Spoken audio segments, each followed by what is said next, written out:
Hi, I'm Mike, and this is the first time you're going to really see my face on my YouTube videos, unless you saw me peeking in the background the first time I did my cupola cam here a few months ago. We're approaching 150 subscribers now, and I thought I would go through all of my current rolling stock and then look back. 10 months ago, I posted a video, and all of my rolling stock fit on my table. And at that point, I counted in that video, and there were 42 pieces. Now, as you'll see in the video, if you have time to still pause and count everything you'll see in the video, um, there are now 88 items, and I have 9 more on pre-order. The items that I have on pre-order are the new RS27 Lionel number 416 that should be here this year, according to the catalog. I have a Milwaukee Road snowplow on pre-order. A new Chevrolet boxcar that was in the recent Lionel catalog, an Ann Arbor Hobo Sounds car, so that'll be my second sound car, along with the tanker that I just received here about a month ago. Pierre Marquette Sebewing Brewery flat car with 2 of the Sebewing Brewery pup trailers on it. That's from the Northern Michigan Railroad Club. That's their 2023 club car, so I pre-ordered that. And then Mr. Muffin has 4 different custom runs for Sioux Line, which is my main road name here. 2 of them will have some pipes, the long, I think they were teal colored pipes, and 2 more are gondolas that will have the junk load in them. So you'll see most of the stuff in the video, if you've been watching the channel for a while, are Sioux Line or Michigan type related items. The one oddball is the Delaware and Hudson Sharknose units, which up until recently I did not even know were here in Michigan. Both of the road numbers that I have, the matching set, one is powered, one is non-powered, are actually in storage in Escanaba, where I was born, and that's the area where I grew up. So when I saw that recently, I had to add those to my collection just to have that link back to Escanaba. Pierre Marquette, I have the Lion Chief version of the 1225 Pierre Marquette because my family and I actually did the real Polar Express in Owasso here quite a few years ago now.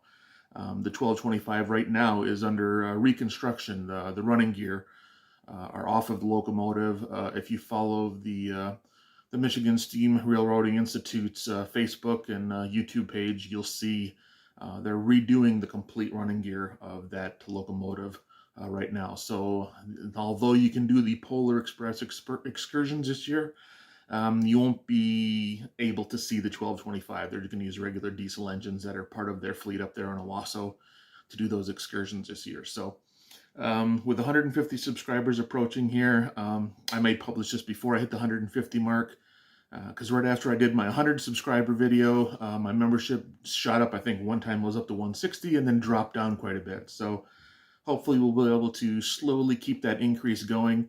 My channel was a year old back in April, so we're approaching a year and a half. Hopefully by next April, we'll be beyond 200 and maybe even 300. We'll have to see how things go. So as these new items that I have on pre-order start arriving, I'll do little snippets of videos here and there to show them updated on the layout. And one more thing, in that video from 10 months ago, I think I only had one building, and that was my switch tower. And in that video, it's kind of beige and blue. That was the way that kit came. And I've repainted that to kind of match a switch house that used to be across the road from my childhood home, but it was bulldozed and destroyed years and years ago. And even the Sioux Line rails that were there when I grew up are no longer there, and it's on one more off-road trail. The area where I grew up, there at one time was 3 different railroads that met in Tesh, Michigan. And when I was growing up, there was only the Sioux Line left, and sadly now even that is gone. So it was kind of handy having those the rails, the old tore up rails. They were used as off-road trails, so we could hop on those trails with our 3-wheelers and 4-wheelers and go for miles and miles and have fun. So that's one other thing I miss from my childhood, is using those old railroad grades as off-road trails. So as far as other kit bashing, I've posted videos of the Menards lift bridge, and I painted that to match the bridge in Houghton, Michigan, between Houghton and Hancock. the Keweenaw lift bridge. So as you know, the Menards bridge came solid black. I painted it the sky blue and the beige to match that bridge because I went to Michigan Tech. I'm a graduate there almost 27 years ago now. The other kit bashing, I love that term. So thanks for Mark's Lionel's Trains for saying that he loves my kit bashing.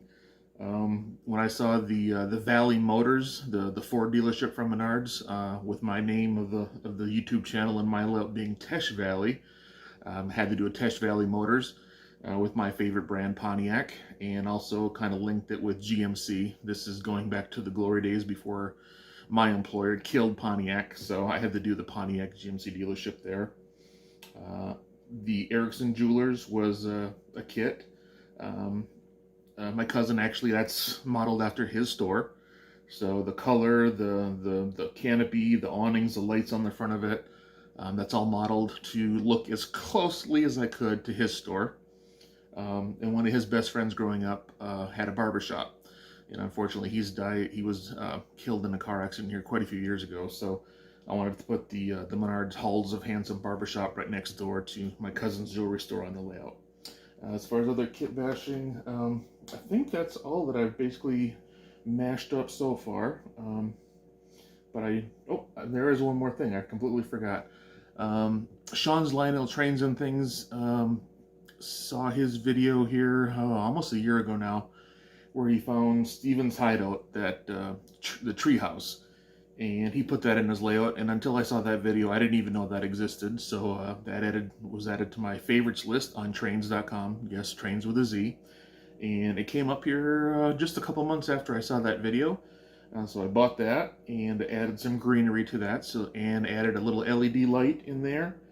And then on the very top, my recent 3D printer purchase during Amazon Prime days, I printed some Adirondack chairs, but they were a little bit too small in scale for the actual people that I have. So I painted those bright colors and put those on top of Steven's hideout. So they're kid plastic Adirondack chairs for that. The other thing you'll see, I think I've got a couple of short videos. I love that 3D printer. I did a little Battlecross memorial with the Eagle flagpole and the American flag on it with a spotlight up on it. Printed the Michigan Tech Husky statue. I modeled that, and I'm actually in conversation with Michigan Tech to have them make available the clock tower that they added here about 10 years ago, I think. Maybe not quite 10 years. But my name, as well as one of my college roommates' names, are on a brick at the bottom of that clock tower, so that's another thing I would like to add to my layout. Other 3D prints, Slimer from Ghostbusters I have. I did the Stay Puft Marshmallow Man, not completely to scale because that'd be too big for my layout.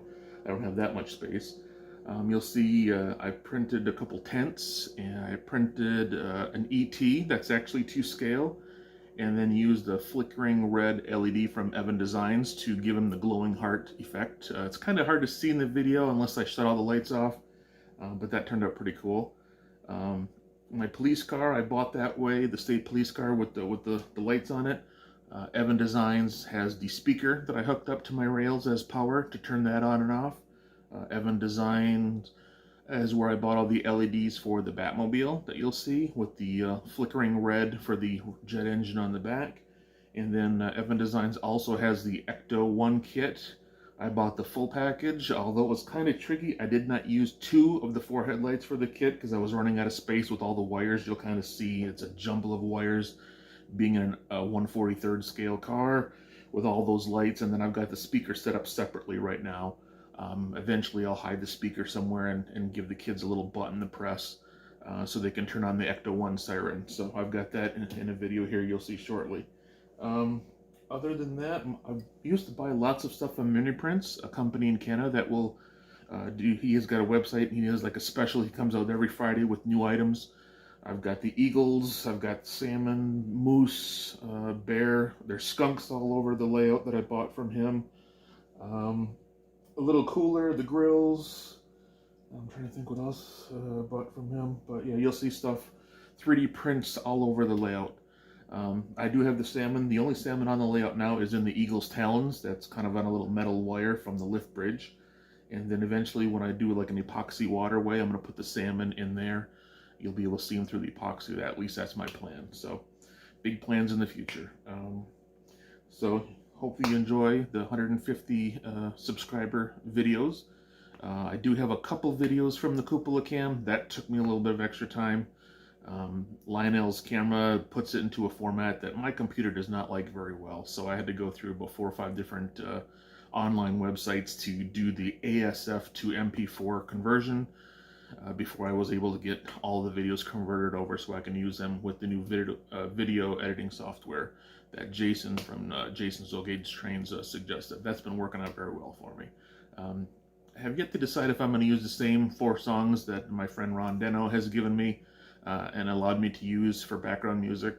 You guys, those who have subscribed have probably heard all 4 of the songs. And in fact, I think my last 100 subscriber video, I think I played this 2 songs and just kept looping them over again. So we'll have to see if I want to put those songs on again on this next video here. So thanks for tuning in. Yeah, any questions on my layout? Let me know. This is just, again, the temporary double loop. I had a 12 by 8 foot layout design for my garage, but that seems to be becoming a long-term project, a longer term than I was hoping for. So in the short term, I have used the AnyRail software to design a little bit larger layout than what I have, but not as large as what I want to put in my garage. So maybe in a future video, that may be taking the place of this one here. I've already got the bridges and everything kind of positioned on the AnyRail software. I've got all my switch tower and everything positioned in there just to make sure it will work and still give me a little bit of height with this bar that I have down on my basement here so the trains can go underneath the ledge of the bar and give that tunnel effect. So we'll have to see if time and money allow me to start working on that slightly larger layout before I get the big layout out in the garage. So thanks for tuning in, and if you haven't subscribed yet, please consider doing so. And hit a like and comment with any questions. Thanks. This is Mike.